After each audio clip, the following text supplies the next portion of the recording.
Buonasera e ben ritrovati con l'informazione flash di New Sicilia. Vediamo insieme i titoli più importanti del pomeriggio.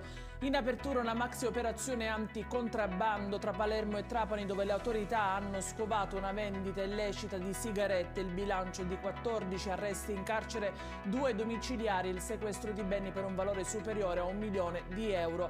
Per altri 7 indagati la misura cautelare è stata posticipata fino all'esito dell'interrogatorio preventivo. 2 nuove ordinanze di custodia cautelare in carcere sono state eseguite nell'ambito dell'inchiesta Centauri in merito alla sparatoria dell'agosto del 2020 a Librino. La guerra tra i clan mafiosi Cappello e Cursuti milanesi causò 6 feriti e 2 morti. Il provvedimento emesso in queste ore ha colpito Alfio Castagna e Salvatore René Di Stefano, accusati di tentato omicidio e detenzione illegale di porto d'armi. Un grave incidente questo pomeriggio sulla strada statale 284 nel territorio di Adrano, nel Catanese. Una vettura si è scontrata violentemente con un autocarro, ribaltandosi. 2 mezzi provenivano da direzioni opposte, ferito l'uomo alla guida dell'auto.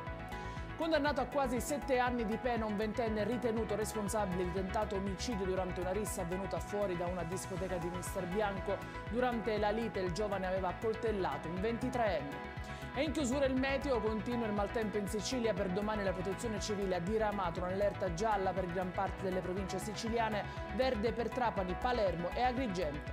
Come sempre vi ricordo che i dettagli su queste notizie li trovate sul nostro sito www.newsicilia.it e sui nostri canali social. Grazie per averci seguito, vi ricordo l'appuntamento domani alle 13:30 con nuovi aggiornamenti. Buona serata.